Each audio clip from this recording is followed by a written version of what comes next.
Hey, muy buenas tardes to everyone. I hope everybody's doing well, blessed, and enjoying family. And as always, muchísimas gracias for you guys' words, prayers, and your amazing support, love, and care. From the Cora, I appreciate every one of you.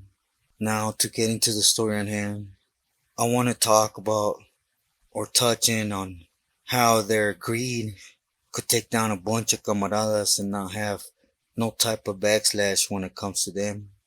And it could actually have camaradas lose dates, careers, and even if you're in a different pinta on the other side, could eventually ricochet and fall on you. So just to pinpoint how the best option is, you know, to value life on the streets. Anyways, for this, I'm going to talk about, the paisano Medina from Jalisco. And for those that know Medina, this paisano had a lot of jugo. I mean, a lot of juice, right? He was, he was getting things done from all angles. He was working for numerous of pilis, but the two main ones was Chino from el DF and sherm. Now, keep in mind, this is when sherm is sitting up there at its highest point, right? So, in Calipat, there was still that dividing line between paisanos and camaradas, which would eventually get erased, right? But at this time, even though there was that line, he was still running both ranflas. That's how much jugo he had, right? And you know, uh, greedy butt boxer, which and Toñito from Wilmas, right?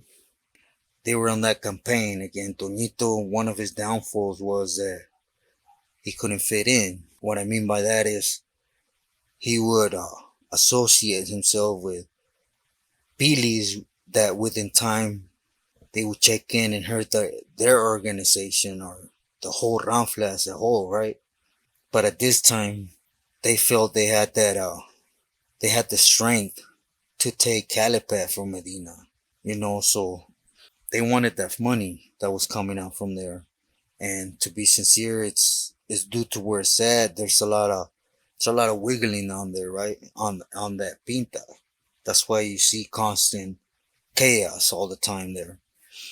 But they would eventually build up a little crew, and they will have Medina remove or whack. And when they did that, it just opened up a big old guerra, because for one, again, that old man not only had a lot of power, but he had a lot of connections to make media and feria, right? If you guys get what I'm trying to say. And not just these two pilis I'm specifically talking about, but again, he was putting money in different carnales' pocket, right? So they pressed. They pressed for the paisano real tough to the point that they stabbed him. They took over the yarda, and then within no time, you know, not just Sherm, Chino, but also T from Kuka.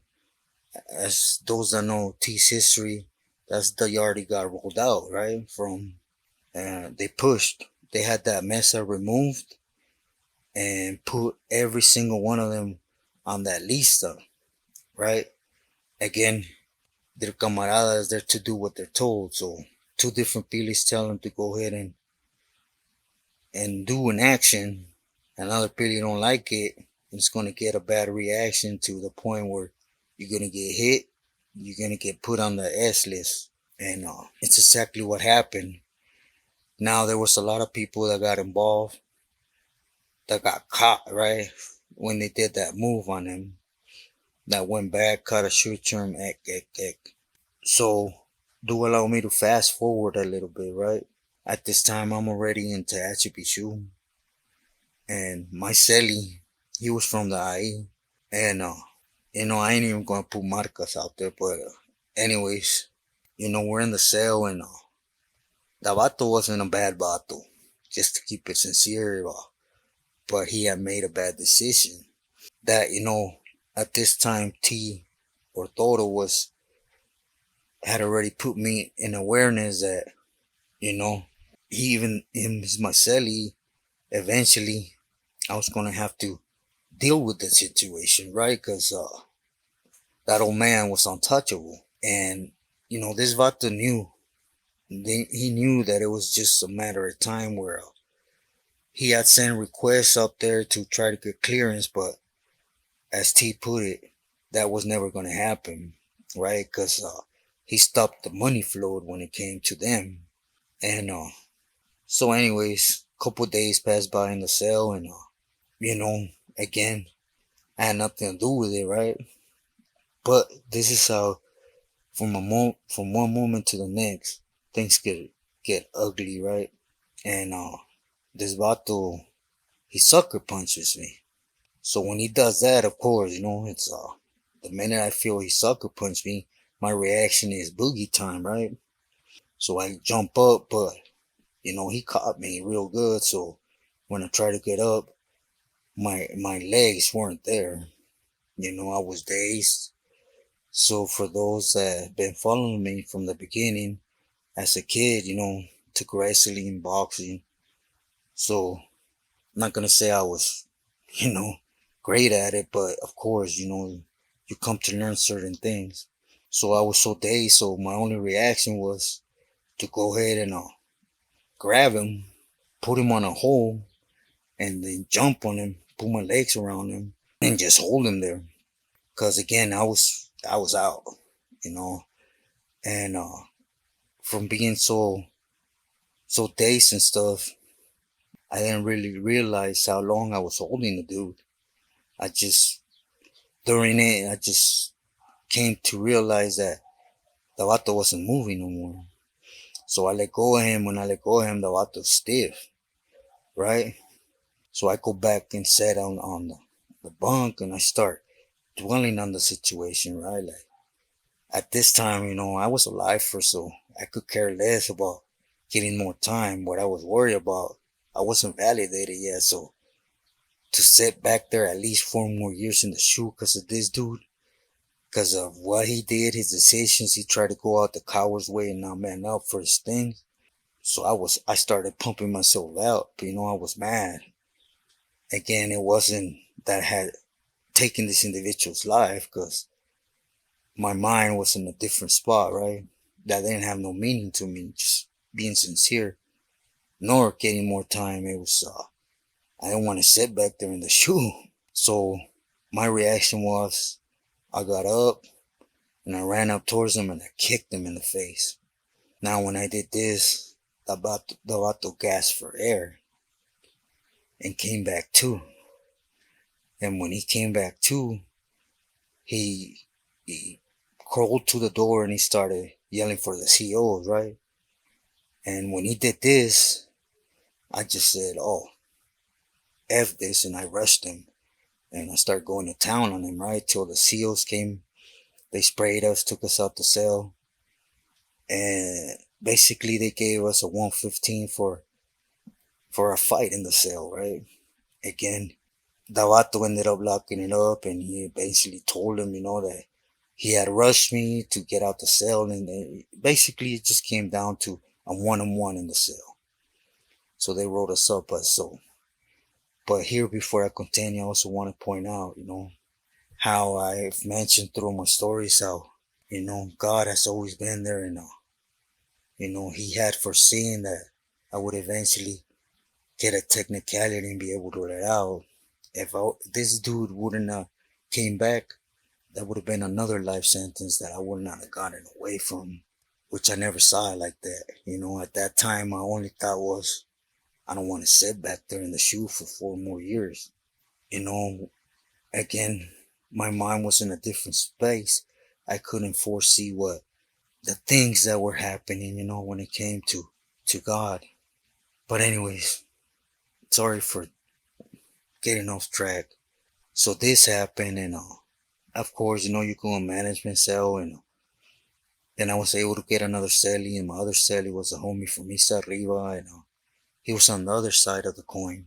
He was part of the crew that took out the mesa that had established after Medina. So he ran me down everything that had happened. Basically, again, toñito, and he allowed himself to be brainwashed by Boxer to the point where he thought he could actually go against Sherm and Chino, right?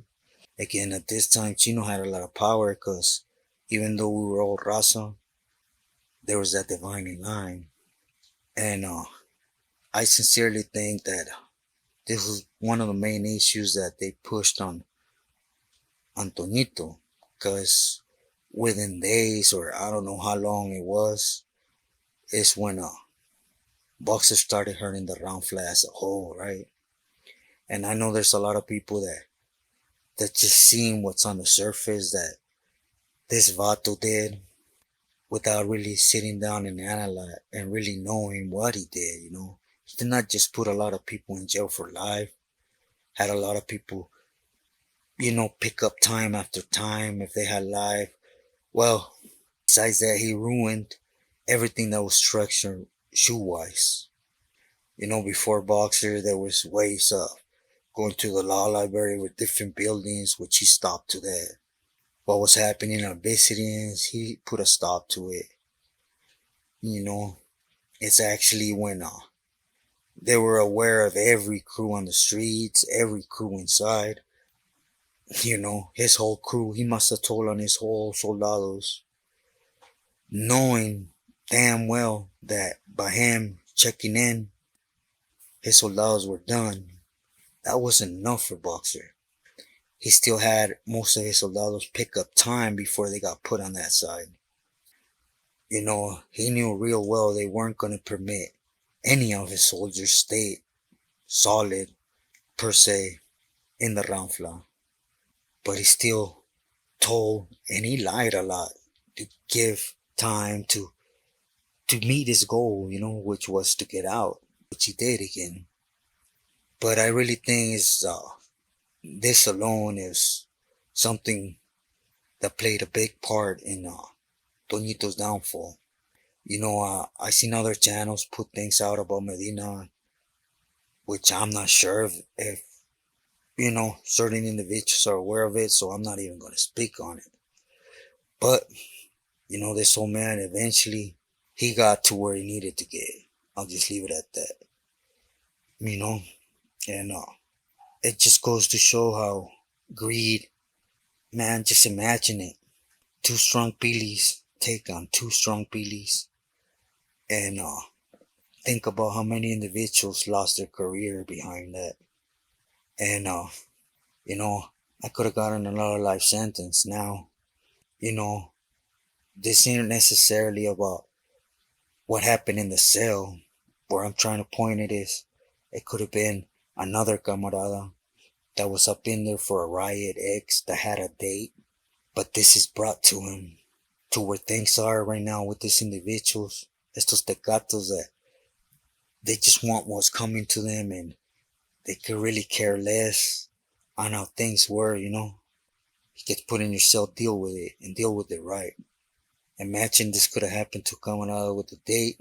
Homeboy wouldn't have came back.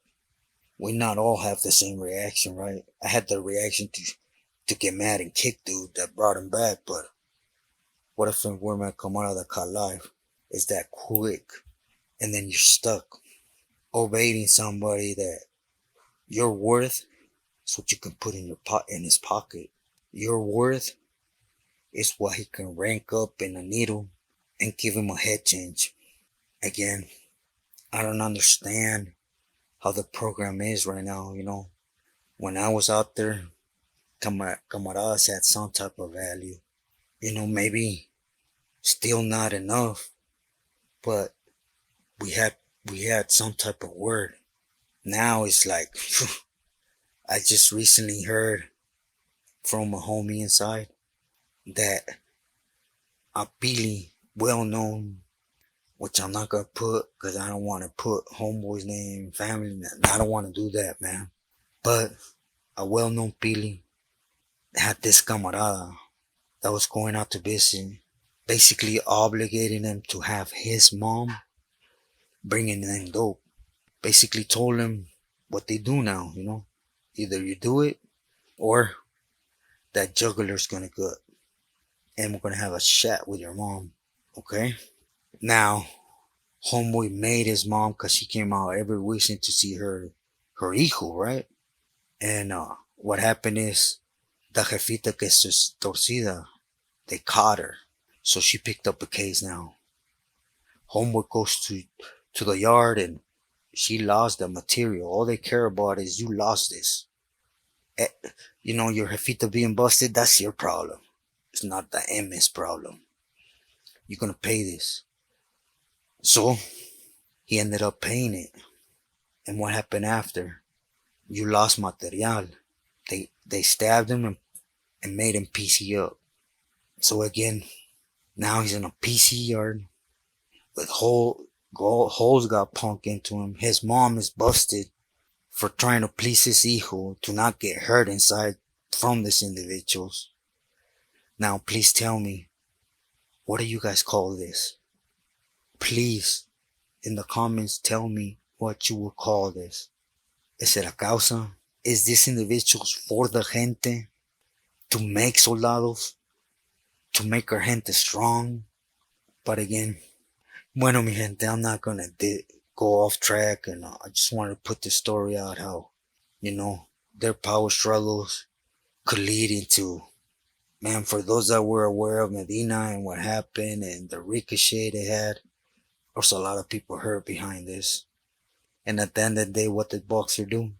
He washed his hand and was gone, left all the problem to this other Pili that for some odd reason he couldn't find himself. He kept jumping, tag teaming with somebody that wasn't the correct one. Now, who knows if it's true about his wife or whatever? I couldn't really tell you that. All I know, he was just a lost individual with a lot of power that used to use and abuse gente to gain traction, to get feria, to get dope. And then, at the end, they took him out on the same prison where he did this. And again, camaradas got promised the world, you could say that, and they got lied to, played. It's exactly how they feel or respect camaradas nowadays, right? But with this said, I want to extend my love. I can't go live right now, mi gente. It's real hard for me. Dengue with all that extra stuff is bad.